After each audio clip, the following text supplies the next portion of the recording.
சொல்லுங்க சத்யன். திராவிட இயக்கங்கள் 50 ஆண்டு காலத்திற்கு மேலாக இங்க ஆட்சி பொறுப்புல இருக்கிறதுனால தமிழ் மொழி மீதான தாக்குதல் அதிகரிச்சிருக்குங்கிறதா அவர் பேசுறது நம்ம புரிந்து கொள்ள முடியுது. புதிய விடிவெளிகளாக சீமானையும் காளியம்மாளையும் அண்ணாமலையும் அவர் நம்புகிறார், தமிழையும் பாரதியையும் கொண்டு போய் இந்த தமிழ் சமூகத்திற்கு சேர்ப்பதற்கு.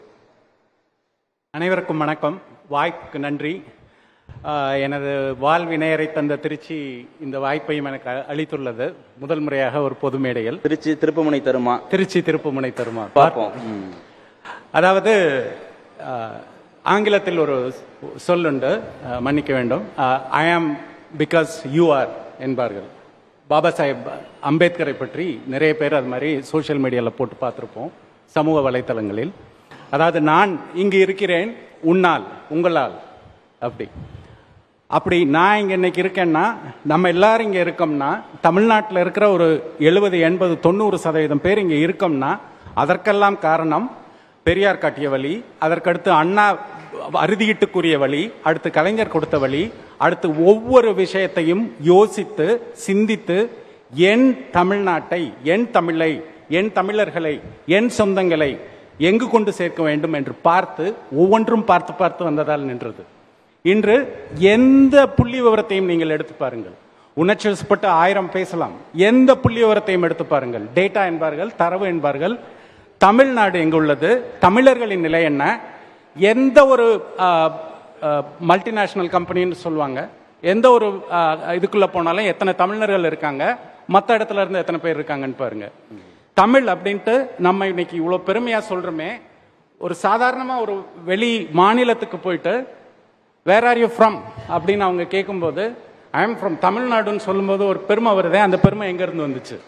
நம்ம தமிழியன்னு சொல்லும் போதே ஒரு பெருமை வருதே, அது எங்க இருந்து வந்து? நம் வாரிசுகளுக்கு தமிழ் பெயர் சூட்டி மகிழ்ந்த காலம் இருந்துச்சு, அது இப்போ நடக்குதா? திரு மணியரசன் சொல்ற மாதிரி வீட்டுக்குள்ள தமிழ் மொழியில பேசக்கூடிய நிலை இருக்குதா? இலக்கிய வளம் மிக்க தமிழ் மொழி, அந்த மொழியில எவ்வளவு வளம் இருக்கு, அது குறித்த புரிதலோடு இந்த தலைமுறை இருக்கான்னு திரு மணிகண்டன் கேட்டதுலன்னா குறைந்தபட்ச நியாயம் கூட இல்லைன்னு நம்ம கடந்து போயிட முடியாது இல்லையா? அதாவது அது அந்தந்த மக்கள்கிட்ட அந்த விழிப்புணர்வை ஏற்படுத்தலாம். நீங்க உங்க குழந்தைகள்கிட்ட தமிழை இன்னும் அதிகமா பழகுங்க, அதிகமா பேசுங்கன்ட்டு சொல்லலாம். பட் அதுக்காக தமிழே இல்லை அப்படின்ட்டு நம்ம சொல்றது தவறு. எதையுமே அப்படி மொத்தமா பொதுப்படுத்திட்டு போகக்கூடாது. அடுத்து மொழி என்பது எப்படி மாறும் அப்படின்னா, மொழி தான் ஒரு பண்பாட்டுக்கு, ஒரு கலாச்சாரத்துக்கு, ஒரு மக்களுக்கு எல்லாத்துக்கும் அடிப்படை.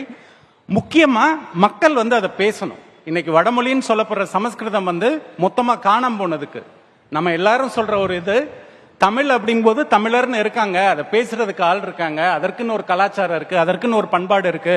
வடமொழி பேசுறவங்க எங்க இருக்காங்க? அவங்களுக்குன்ட்டு ஒரு இனக்குழு இருக்கா? அவங்களுக்குன்ட்டு ஒரு நிலப்பரப்பு இருக்கா? அவங்களுக்குன்ட்டு ஒரு நாகரிகம் இருக்கா? அவங்களுக்குன்ட்டு ஒரு தனித்துவம் இருக்கா?